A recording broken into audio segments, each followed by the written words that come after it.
Thank you for joining us at the Clive Barker Podcast, the only podcast dedicated to the imagination of Clive Barker.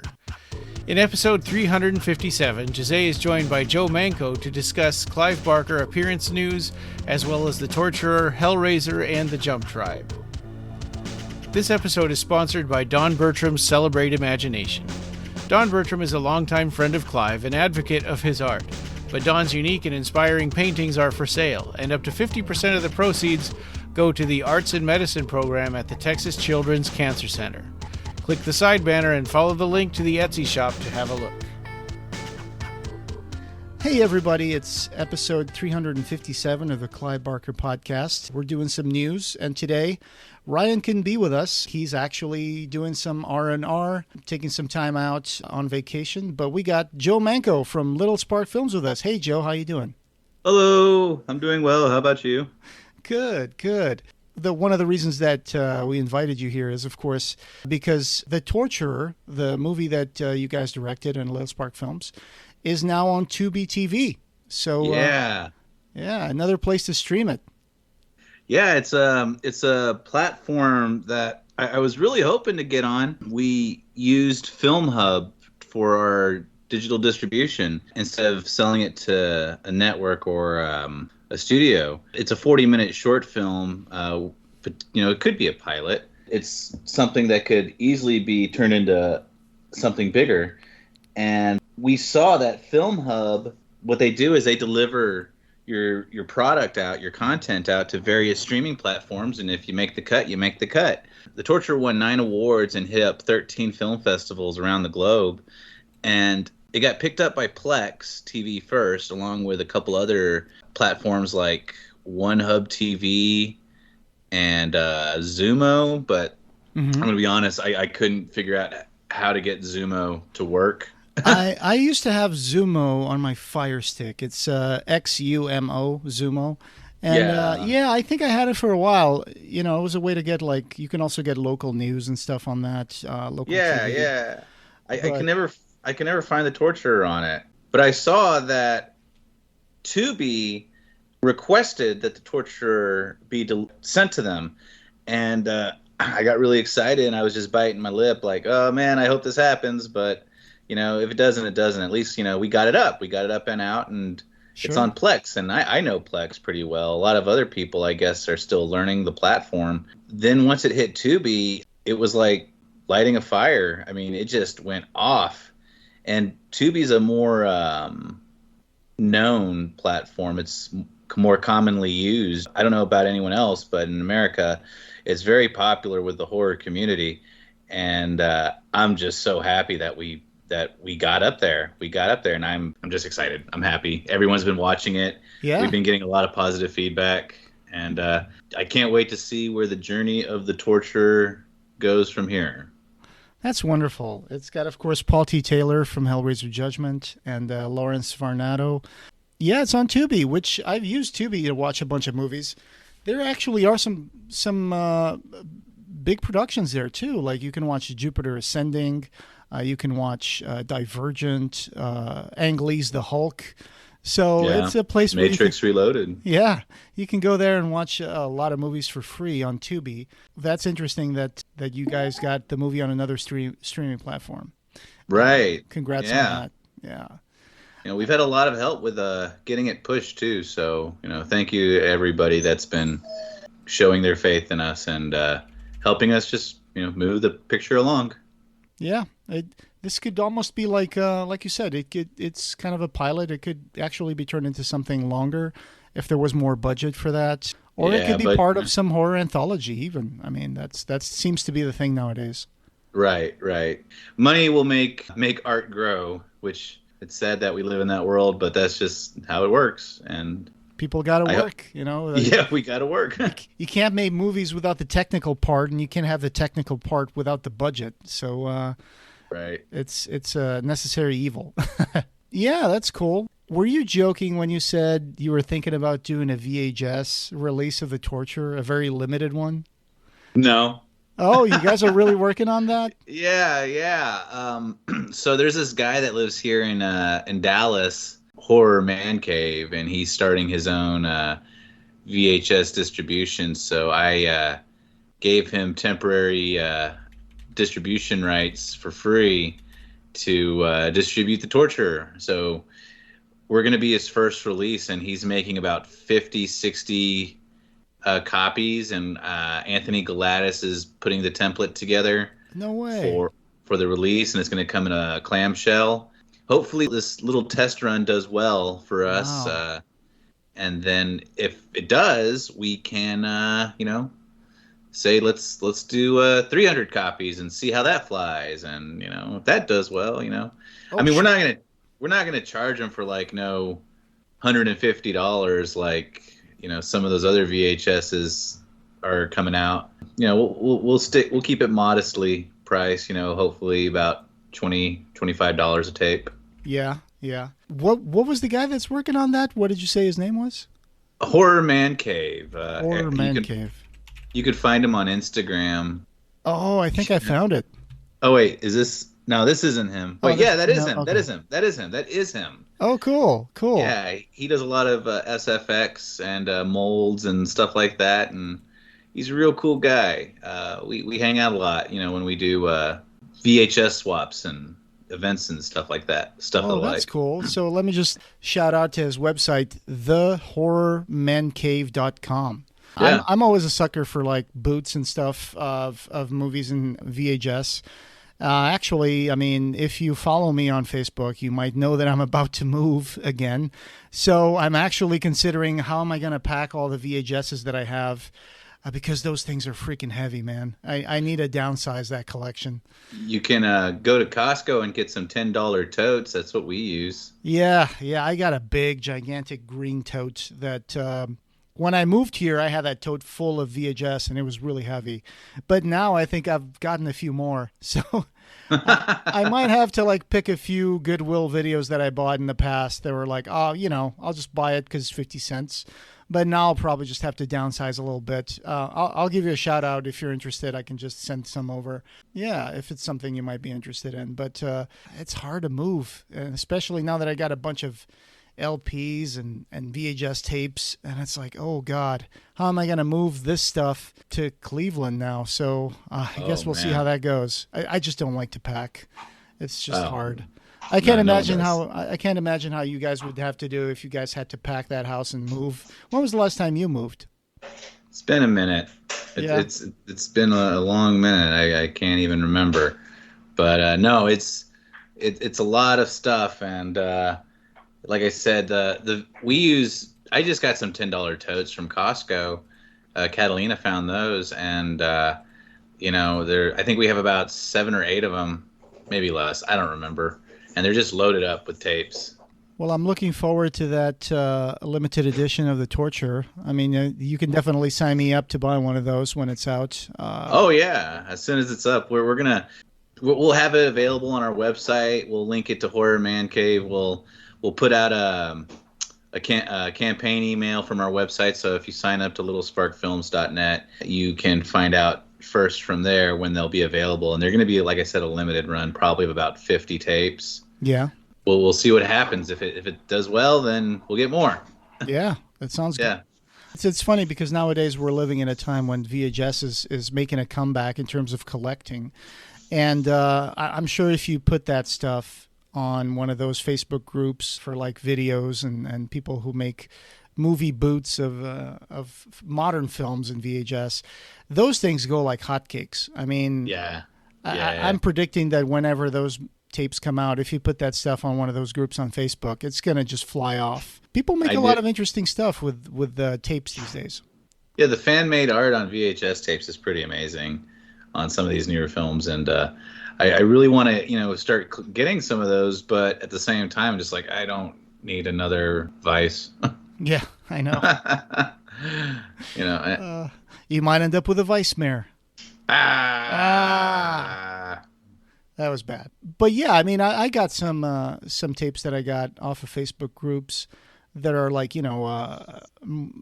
music video boots or something like that, or people make their own mix. Some guys are video artists and they put their music and video art in a tape and then you can buy the tape for like $15 or something. So it's always fun to see people going back into other media and just futzing with it a little bit, which kind of brings us to our next news item here. This is kind of an oldie. It was found by Ian Swanson, one of our team members and collaborators. He found this, I think he's a French artist called Guillaume Vallet. And he has this website where he has a bunch of projects. One of them is called Analog Hellraiser. So this thing is like, you might be looking at the same thing I'm looking now. So this is weird, right? I mean, this is Is that Julia? That is Julia that I'm looking at right now. Yeah. He used footage from a VHS tape of Hellraiser 2, and he kind of like messed with the magnetic tape. And he kind of disrupted the image a lot and created this kind of, according to the artist, a chaotic and unstable imagery depicting some sort of narrative structure based on a nightmarish mind struggling with his inside demons and past traumas. And then he has some guy who also made some music to overlay on top of this. And it's the Montreal's sound artist and musician Francesco De Gallo. I've tried looking up his Bandcamp. Unfortunately, it doesn't exist anymore, from what I can tell.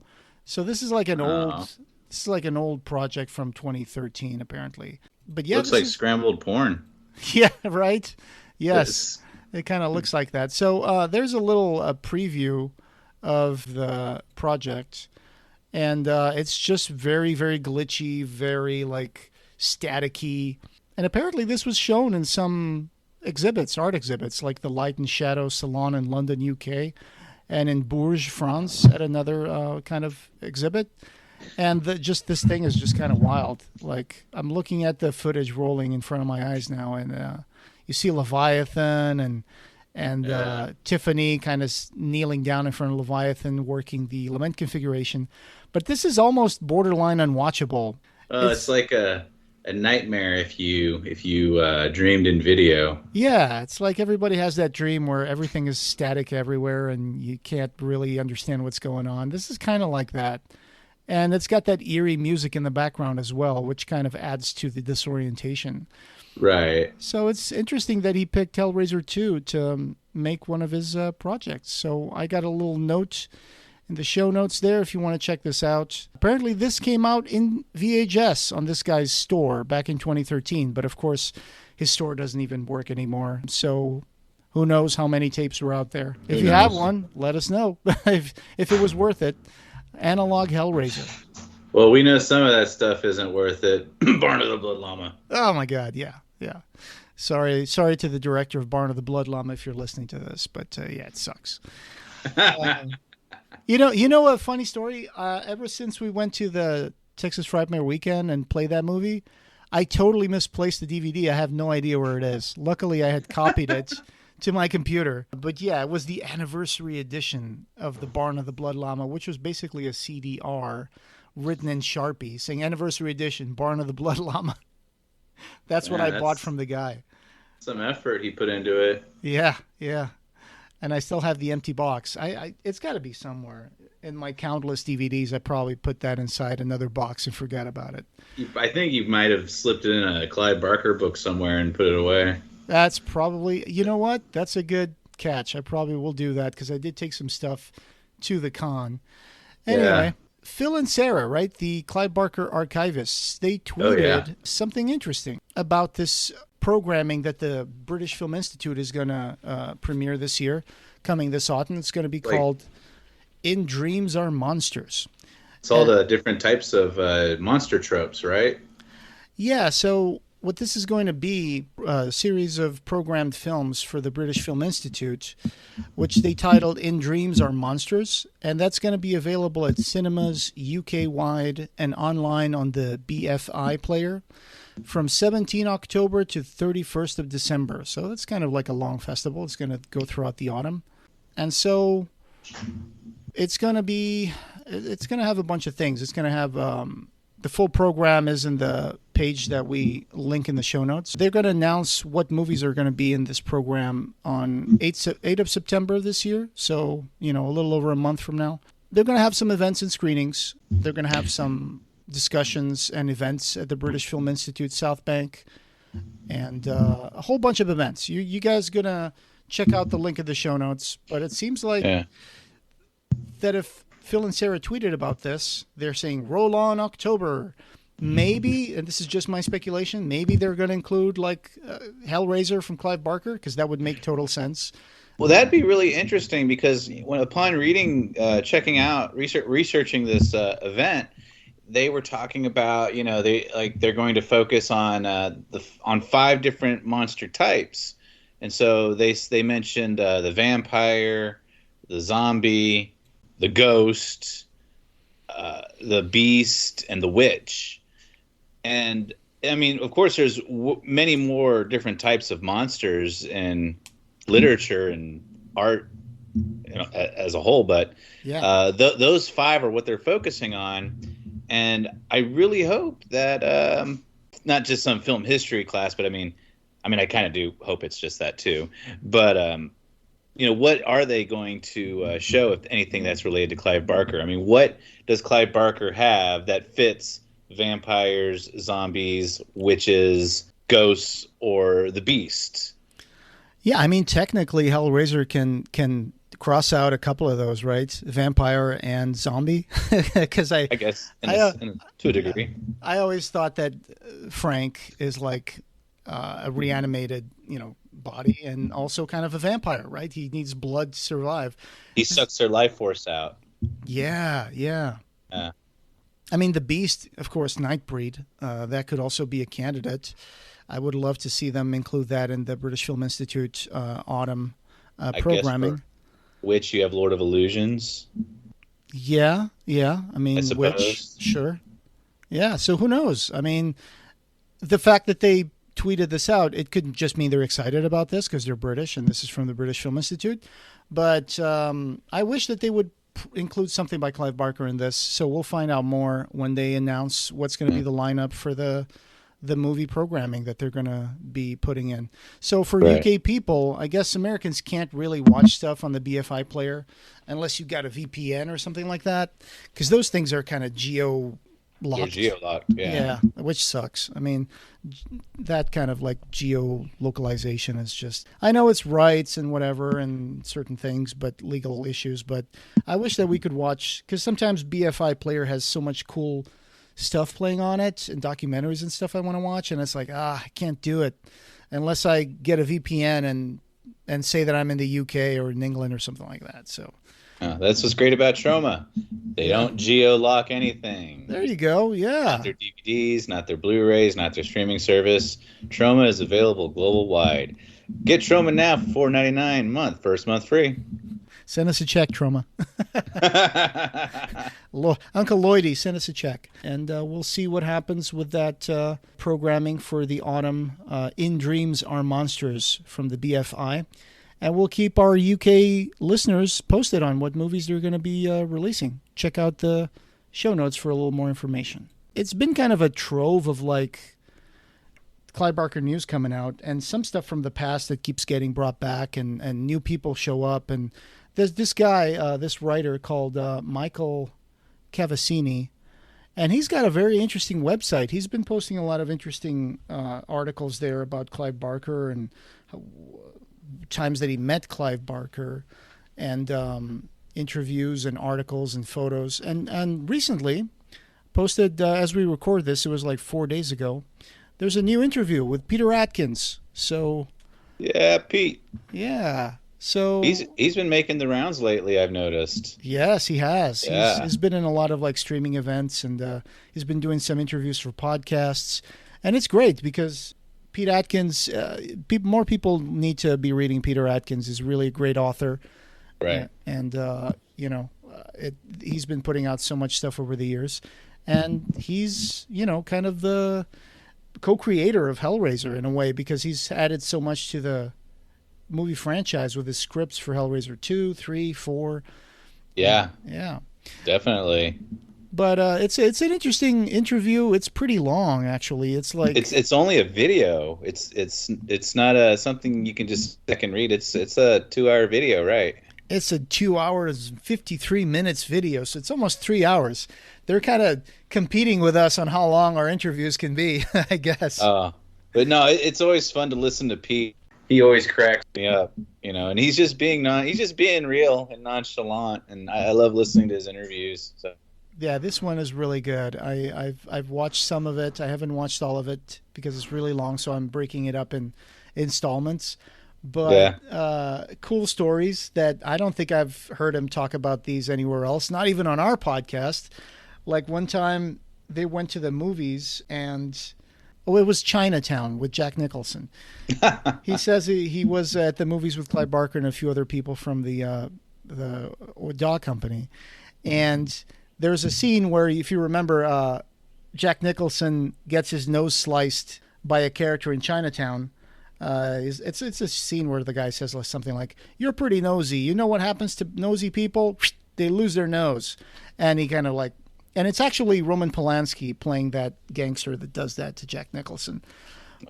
Apparently, Clive Barker, the horror master, Peter Atkins was watching the movie with him, and all of a sudden, after that scene, he looks to the side, and Clive Barker is like crawling on the floor, trying to get out of the cinema because he was about to pass out because of the violence and the blood. There's not even that much blood, but it's like that act of violence on the nose. It's really disturbing. And then Jack Nicholson has a Band-Aid on his nose the rest of the movie. I have not seen Chinatown. God, I don't even know how long it's been. I know there's a second one. I can tell you I've never even seen the second. Right. It was supposed to be a trilogy. Yeah. And I think I know more about the third movie if I sit and think about it for a minute. But the third movie that never came out. But no, Chinatown, that's not a movie for children to watch. They'll fall asleep. No, I think I've seen it like 30 years ago too, like when I was a teenager. Saw it on TV or something like that, and I remember the exact scene that they were talking about, and the fact that Jack Nicholson has to wear a Band-Aid on his nose for the rest of the movie. But apparently Clive almost fainted because of that particular scene, which, I understand. I mean, that's why he put Frank or Larry in Hellraiser. He put that close-up of the nail scratch in his hand, and he said that was one of the scenes where, when he was inside a theater watching people see Hellraiser, that was one of the scenes that made most people cringe and look away. It's just because when Larry scratches his hand on the nail, because it's very relatable, right? We've all been in places where we got ourselves like, you stuck your finger in the door, or you were chopping something, you chopped your finger, and it's like when you see that happen, it's like, oh my God, immediately you get that flash memory of how horrible that moment is and how queasy it makes you feel. When I was a kid, one of the scenes that used to always get me was in Pet Sematary, when Herman Munster, he Gage is like under the bed and he cuts his heel off with a scalpel. Ugh. Oh, and that used to get me every time. Oh man. And I think it still does, to be honest. Oh, sure, yeah. That's actually a movie I need to rewatch. For me, it was the scene where the kid has his dirt bike and he keeps revving it up and putting the tire closer and closer to the kid's face. Ah, that's so disturbing. Oh, man, yeah. Yeah. So anyway, there's a cool interview with Pete Atkins, and you guys should go check it out on Michael Cavassini's website. It's a long one, but it's always entertaining to hear them talk about. They start with a dog company, and they move on through the years. And he asks some very interesting questions, which make Peter Atkins at one point say, "Well, I guess I should have prepared for this interview." He asks him some pretty deep questions. So yeah, great job, Michael Cavassini. I'm continuing to be a follower of your blog. I'm going to follow him. As we record this, Clive was recently honored at Outfest. So that was, we mentioned this before in the podcast about Outfest. It was an event that happened. Actually, he was honored on July 17. And they gave him the, let's see if I can, it's a long name. It's the Platinum Alchemy Maverick Award. So they honored Clive with that award. And they interviewed him, and then they had a Nightbreed Director's Cut screening as well. So that must have been cool. Unfortunately, the whole event or the interview and the conversation is not in YouTube that I could find so far. But there are a few snippets here and there on Instagram. If you go look for that, we'll try to put some on the show notes. From like independent, like from people in the audience? Yeah, I think so. Some of them looks like they were recorded from the audience. You don't just have, an event like this and not have it documented. I mean, so there has to be a full video somewhere. Hopefully they upload it eventually, because I really want to know everything he had to say on this. We don't get to hear him talk very often.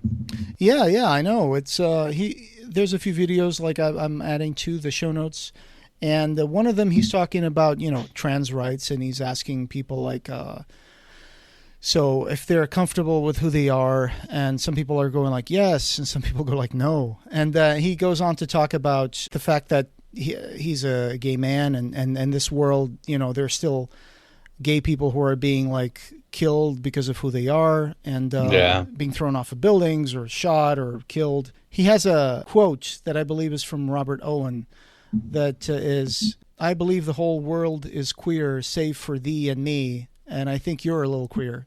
So that's one of those quotes that he throws in there. But basically what he says in this moment is that we need to stay true to who we are, and we need to stand up for who we are, which is always a good advice. It seems like common sense, but in these days, I guess some people don't really want to accept that. But anyway, so it looks like it must have been a really interesting discussion that they had with Clive Barker. So I'll try to find as many clips as I can and place them on the show notes. We got to stand up for the complexity of who we are. So that's Clive for you. And also another question they asked him was, do you think that the future of horror can be queer? And he says, I think the future is queer. And everybody just kind of, went crazy and applauded, and we're like, woo woo. So that's cool. I mean, we're going towards hopefully a progressive future where more and more we celebrate diversity and stay away from like having things all be the same, right? I mean, we don't need movies to be all like Hallmark movies. Sometimes you want to have a little bit of gore, a little bit of like dark comedy in there. Yeah. You want to have a little Hallmark, bit of, yeah. It's not I'm not the demographic. Man. Yeah, sometimes you want a little Troma, Yeah. You want a little red wine in your Cheerios instead of milk. So that's okay. Yeah. Disclaimer, don't try red wine and Cheerios, it sucks. Oh God. But so yeah, use white wine. Use white wine. The honey nut will. Excellent. Oh yeah, that could work. What are we even talking about? But I don't know. Yeah, we need to have a little bit of color and a little bit of flavor to life. So let just people express themselves. Otherwise, we wouldn't have good stuff like Troma, The Torture, Hellraiser, to all the horror movies that we enjoy. And a lot of people hate and say, oh, you're Ralph in our D&D game for the Jericho Squad 77. Yeah. And if you go back like 30 years or 35 years, there were people that were like saying D&D was teaching kids witchcraft. Oh, yeah. And what is it? This last season of Stranger Things really hinged on that and had Catalina and I laughing our butts off. Because there was the whole satanic panic. Yeah. And the people were blaming Dungeons and Dragons, and it was like, holy shit. Talk about hypocrisy here. Did y'all not read the Bible? Anyway. I mean, yeah, like bored housewives were taking Valium like crazy, and guys were getting drunk left and right and snorting coke and smoking weed. But, God forbid that a kid wants to use his imagination and play a little bit of D&D with his friends, Yeah, right, totally. This weird notion of control, while that control doesn't apply to the authority figure, it's just hypocritical. Math is satanic. Sorry. Yeah, no, absolutely. There was one time when, I don't know if this is true, but I read this recently and I thought it was hilarious, that men would let women handle budgeting and finances because it was thought that math was kind of witchcraft a little bit back in the medieval times and stuff like that. They thought if you knew how to do math, then you're kind of weird and you might be in league with the devil. I don't know how true that is, but I read that recently. I thought, this is freaking hilarious. Well, the pentagram is a mathematical symbol that... Yeah, sacred geometry. Yeah, they had it. I forgot. I don't remember my history quite well, but I remember there was this cult of mathematicians. I don't know the logistics anymore like I used to, but they would know that they were part of the club by having the pentagram on their hands or on their palms.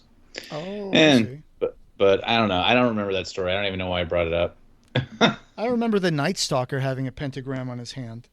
Oh yeah. Yeah. Anyway, that's kind of disproving what we were trying to prove, that math's not satanic. But when Ryan's not here, I'm a little unstructured. I'm glad that you're here. But here's another blast from the past that was also brought to us by Ian Swanson, our buddy.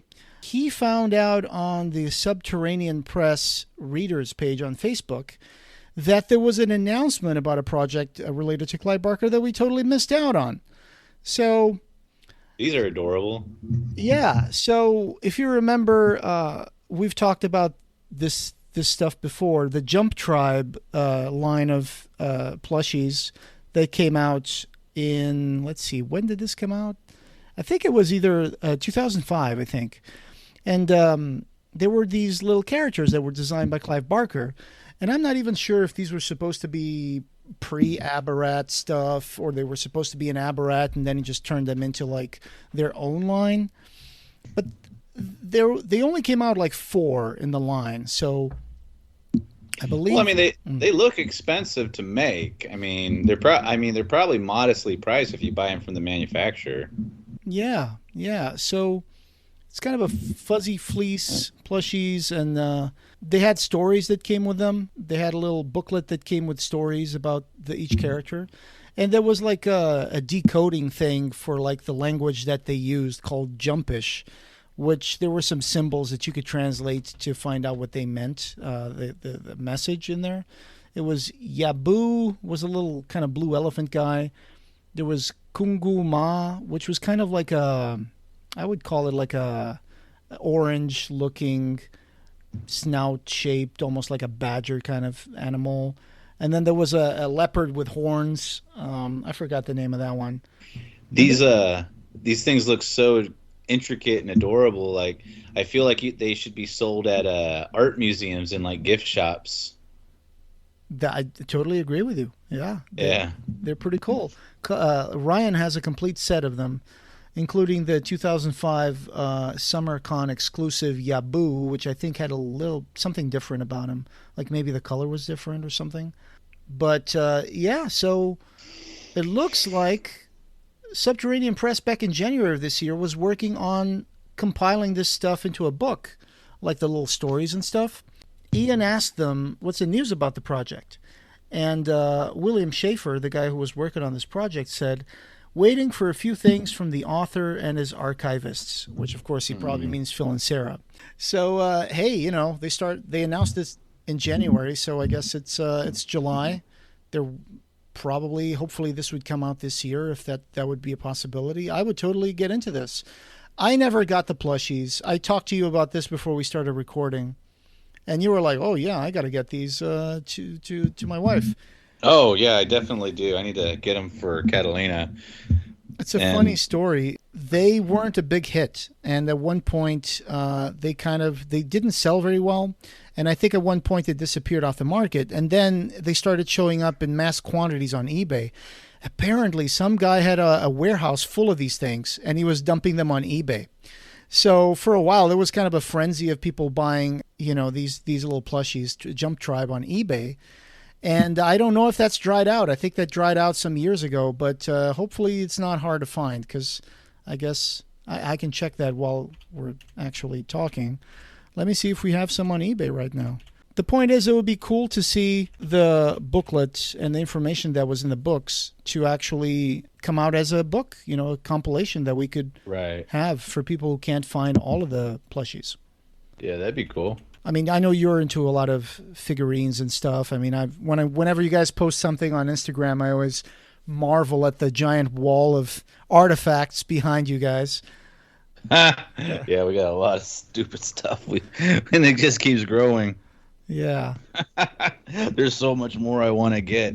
So many more boxes from Pyramid Gallery. So yeah, I'm looking at eBay. There are some stuff. There are some Jump Tribe you can find. Man, this one is. I know, right? You're looking at the same thing I am. $495 for the Summer San Diego Comic-Con 2005 Yabu, but it's signed and it's got a drawing by Clive Barker on the box. That's probably why it's so expensive. Yeah, there you go. Here you got 3 of them for $216.75, but it's from the United Kingdom, so it's going to have a little bit of shipping added to that. But yeah, it looks like you can still find some stuff. Not a lot, though. I can only really see 3 results. So yeah, you got to look for those bargains and keep tracking them on eBay if you want to get a collection. Right. Wow, that's ridiculous. Hey, when you think about it, this thing is like 17 years old, and it didn't even sell that much. So yeah, that's true. So Apple TV Plus has a show called For All Mankind, right? So someone spotted a screenshot of the show where a woman is at a bookstore or a bookshelf, and she's pulling out a book, and they noticed this started out actually because the guy saw the cover for the book Gone Girl, and this show apparently it's supposed to take place in 1983, or at least the scene that this screenshot is taken from is supposed to be in 1983. So he was like, hey, am I the only person bothered by seeing what clearly appears to be a copy of Gone Girl published in 2012 in a bookstore in 1983? And I can see what he means. Like it's right there. Like I can see the thing. That's been happening a lot lately, though. Stuff like anachronisms like that. Sure. But I mean, it kind of makes the reason that you could just explain this away. It's like that this show is supposed to be an alternative story or history. What if the Soviet Union had gotten to the moon first and the space race had never stopped but kept escalating? Where would we be at this point? Would we be like out in Mars or whatever? We have bases on the moon and stuff.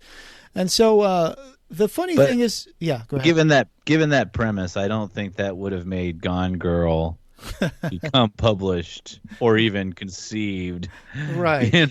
20 years sooner.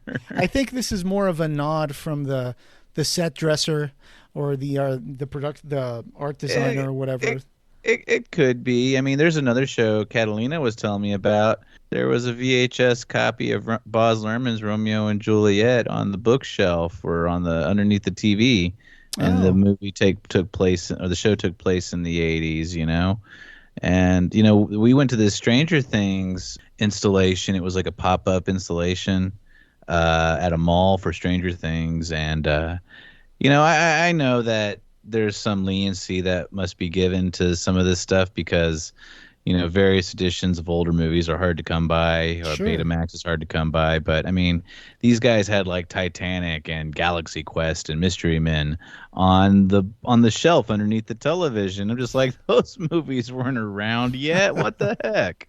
In this instance, though, it looks like there's a Mr. Begone, copy of Mr. Begone, but that edition's from the early thousands. Yeah, 2012. So this screenshot, and then the guy who mentioned Gone Girl, right underneath, he also says there's also a Clive Barker book in this shot that appears to have been modified to show the author as Olive Barrer, Barrer, and it is right there, like Misterere Gone by Olive Barrer. That might have been. It could have either been a nod, or props department didn't have time to deal with rights issues, so they changed something. That is really strange. I think we got the title for this news episode: Misterere Gone by Olive Barrer. Because that's really weird, but it's a cool nod. It's someone who obviously is a fan. Someone putting the books on the set was obviously a fan of Clive Barker, and they decided to put that book right there. Even though they kind of twisted the name a little bit and they changed it. I don't know if it was digitally, if they printed a different cover over the book and just changed the name for like reasons. Oh, man, I'd have to look at the edition of Mr. Begone that we have is this edition with that font type and everything. Yeah. At the very bottom underneath the name, the author name, is that normally there, that little piece? Oh, this little brown piece on the cover? Yeah. I'm Not sure. I would have to go check my copy. Because printing up a new cover for a book that you're going to glue on there is just monotonous. I have no idea what they did. I agree. I mean, nowadays, digitally manipulating a shot, especially if it's a short shot, it's probably even cheaper and easier to just manipulate it digitally than to actually print out and Photoshop an entire cover and put it around a book. So it might just have been digitally manipulated. So there we go. Even that takes time. Yeah. So that's cool that sometimes you get these little things that pop up and you're like, oh, even though that name is totally wrong, I can tell that that's Clive Barker's, Mr. Begone, that someone put in there just for the sake of this shot. So, yes, we are nerds. Yes, we do notice this stuff. And especially when someone points it out on Twitter. It's like in The Torture, right? There's a lady with a podcast, podcast T-shirt, one of the victims. And it's like, blink and you miss it. Yeah, that was Catalina's idea. She had Kristen. We didn't know what to put Kristen in. She's like, put her in the Clive Barker podcast shirt. And I'm like, we'll be out of shirt. Interesting. Like in other stuff, now we've done the news, so in other stuff, it looks like one of our buddies on Facebook, Mark Daneker, is looking for a Clive Barker original. And he's looking for, if you remember this, it used to be on T-shirts. There was a kit made out of it back in the 90s. It was the image of the demon putting out his eyes. And it's a really cool shot. I mean, I think Ryan had a T-shirt that had this for the longest time. He probably wore that T-shirt until it was tattered. And it's a really cool image. And apparently Mark Daneker says, I'm looking for the original of this. I don't own any originals, but this one, I had it as a set of prints from the Best Cutler Gallery, and animals in my attic ruined them before I could frame it. That sucks. Oh, man. If anyone knows where the original is, I'm interested in buying it. It's the only piece I really want, as I don't collect things. I'm also getting it tattooed on me. So, hey, kudos, Mark. We're putting it out there. If anybody knows where he can find the original and you're interested in selling, reach out to Mark. I'm sure he would love to talk to you. And who knows, maybe you'll be able to help a Clive Barker fan get a cool piece of art and make some money in on the same, two birds of the same stone, right? That's one of the things we had from Facebook here to highlight. I think it was Ryan that put this in here. And coming up next, we got some Jericho Squad 77. We're going to be shooting another adventure, another chapter of our fine adventure. And you're actually listening to right now to Churodovir and Ralph from Jericho Squad 77. Yeah. That's the character that you play. And I play Ralph Mary, the last of the Nightbreed. There you go. Yeah, and I'm Churodovir, the Erethamech from the Second Dominion of the Magicka. But we were actually talking the other day. It was funny.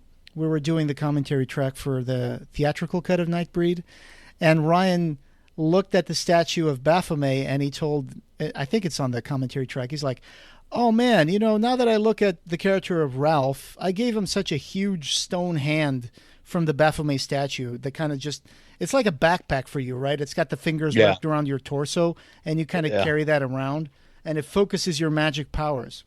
And we were looking at the movie, and it's totally a smaller statue with small hands in the movie. It's nowhere nearly as big as he made it out to be. But he's like, man, now I realize I made it way too big when I look at the movie. But it's like, hey, creative liberties, right? But I'm sure that Ralph's a small beast. Yeah, let's say he's small so the hand looks bigger in comparison. There you go. Right. He's a small beast. Yeah. But we'll be doing some more adventures. I'm kind of interested in knowing what's going to happen in the next few things. We had a big fight on the last episode, and you kind of helped rescue one of the magic items that I had was being stolen by one of our enemies. You can catch that on our regular podcast feed or on our YouTube channel in video, because we have that. We record it on Zoom, and we put it up on YouTube. Check out the BarkerCast channel. And we'll be doing some more A through Z commentaries. So the next one we're going to do is W for Window. And we've decided to go with The Masque of the Red Death. Ooh. One of my favorite movies. Yeah, that's a good one. Yeah, it's from the Roger Corman Poe cycle. It's been a long time since I've seen it. A few years. Not too many, though, but a few years. I think it's on Shudder. I don't remember. Is it? I don't know. I haven't seen that movie since I was a little kid. Oh, really? Oh, yeah, man. You should watch it again.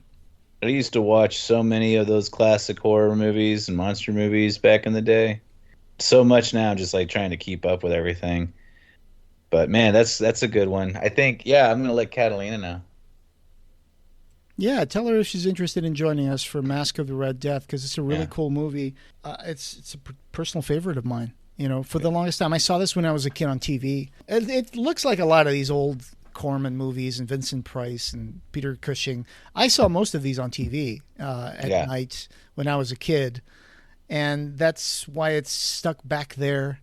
It's funny because I think of some of these early memories as being stuck back there inside my head, and it's kind of fuzzy, but it's kind of warm and comforting to think back to the first times I saw this and how cool it was to watch these movies on TV as a kid, even though I probably wouldn't have been able to see them when they came out in the theater, but now they're kind of tame and retro. You got a few of them that are gonna freak you out, and I mean some stuff that we still don't let our 9-year-old watch, but you gotta be a parent and sift through them all. There's still some shocking stuff out there. Has your daughter ever seen Hellraiser? No. Okay. No, she's 9. I think my 16-year-old has, but not my 9-year-old. No, even though I was about 9 when I first saw Hellraiser and The Exorcist and all that. I was 10 when I saw Hellraiser, 10 or 11, so not too far from 9. But or how about Nightbreed? I mean, Nightbreed is not as gory, I guess. No, we still haven't shown her Nightbreed either. Okay. She did just finish The Thief of Always, though. Oh, that's great. She read the book. Did she like it? She loved it. She loved it. Awesome. Yeah. I'm sure Clive would love to hear that. That is pretty cool. And we're also going to be lining up some more news and interviews in the future. So we're actually working on some episodes with some of our Kickstarter sponsors and patrons. So we got some stuff on the slots ready to be worked on. We actually have an interviewee who just confirmed that he would like to come on the interviews on the podcast with us. So that's going to be cool. We're going to be talking about some work he did for Clive Barker. And so that's going to be interesting. You guys will have to stay tuned to find out who it is. And awesome. What are you working on nowadays? Well, The Torture, like we said, just got on Tubi and is about to have a VHS release. We are in 3D animation still with Vice Mares. I just finished a render I'm about to send off to the animator who's in Ohio. He lives in Ohio, probably not too far from you. Oh, cool. And then sometime in September on Troma Now, it's going to drop Disaster Piece Theater with Gringo Fantastico.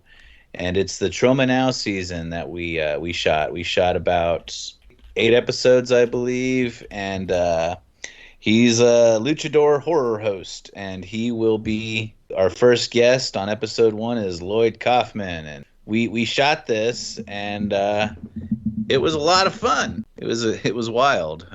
They're slowly releasing some still frames and BTS photos and promotions now. But it will be coming out soon, starting it's August. Oh, that's right. He announced it yesterday. It got bumped up to August. Yeah, this is just an hour ago from Gringo Fantastico. Yes. I love saying that. Yeah, he's Canadian. I love his garage set. He's got a little piñata there with a little burro. He's got some boxes of films, some hubcaps. Troma. I built that set. Oh, you built this set? Awesome. What does it say there? Melvin is a... It says Melvin is a dick. Okay. Or something like that. Melvin is a wiener. Or wiener. I think I see an E and an N there, so it might be a wiener. Melvin is the name of the Toxic Avenger. Oh, yeah. And there's another board here sign that says Troma Police Department? It says, Troma PD, Troma Police Department. Yeah, that's a reference to Kabuki Man, right? Yeah, NYPD. Cigar Face works for Troma PD, Troma Police Department, and he's a dirty cop with a Hitler Charlie Chaplin mustache. You know what? How much is Troma now? I got to subscribe to this thing. $4.99 a month, first month free. Oh, dude, I'm totally going to do that after our call. Yeah, it's available on your Roku device, Apple TV. It's a Fire Stick. You can watch it on your web browser. Oh, that's awesome. It's available on a bunch of different ways. So every time I've watched Troma movies, I've never regretted watching a single one, especially the ones directed by Lloyd Kaufman. I think my first Troma movie that I saw was Terror Firmer. That's my favorite. It is, right? It's cool. Yeah. Yeah, I had Nicholas Vince had me on his show just to talk about Terra Firma, and I'm like, I had nothing to do with this movie, but okay. It's such a fun movie. It's just completely wild, and Lloyd Kaufman playing a blind director is just—it's so funny. It really is funny. Yeah. Yeah. But no, we have a bunch of great guests on the show. Primarily people from The Last Drive-In with Joe Bob Briggs, and they're all Troma films. I think one of them that we're going to be showing is Red Dawn, the Dolph Lundgren film. You know, that's going to be fun, a good episode. Oh, I got it on VHS right there. Yeah, we're going to be doing like Class of Nukem High, Part 2, I think. I don't know. There's a bunch. Every episode's a different movie to watch, and it was a lot of fun. So it was the first time I got to work with a Canadian. Well, no, it's the second time I've gotten to work with a Canadian crew. Okay. So, well, where was this shot though? Indiana. Oh, Indiana. Okay, but there was a Canadian crew. Yeah, they flew me up there to go from Texas to go direct this season. That's wild. And you got Gringo Fantastico. Is he Mexican or American? He's American. Okay. He's American. It's all part of a joke. He's just a luchador wrestler. Yeah. He's pretty big. Luchadors. There's a lot of historical relevance to luchadors and the wrestling scene. But no, he was a professional. Well, has a lot of background with professional wrestling. And he does this now. He hosts his own talk show. Gotcha. And I see on his Twitter, he says he lives in Canada, Mexico, and Tromaville. So that's cool.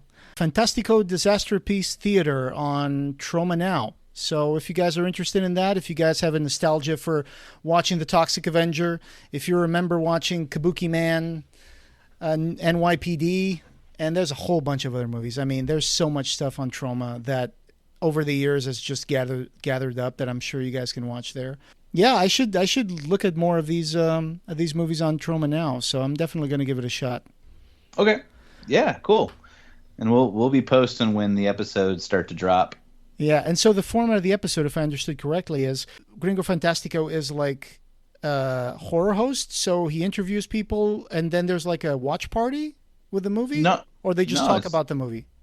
Yeah, like we introduce the movie, and we watch some of it, and we take a commercial break where he talks about he talks about the film or has a special guest on, and that's what he does. Yeah. Cool. Thanks so much for joining us today for our news episode. Thank you for having me. Yeah, we're looking forward to being with Ralph again in our Jericho 77 squad game. Yeah. And give my best to Catalina. And this was fun. Yeah. First episode I've ever done without Ryan, but I was in good company. Thank you. Right on, brother. All right. And this podcast, having no beginning, will have no end. Thank you for joining us, and we hope you have subscribed. You can find the Clive Barker Podcast wherever you find audio. Show notes for this episode, as well as news and reviews, can be found at our website at www.clivebarkercast.com.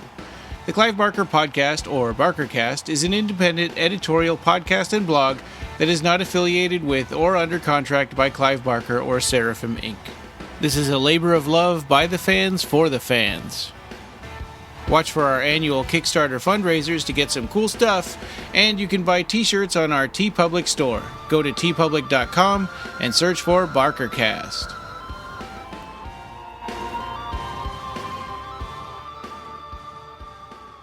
Thanks for listening.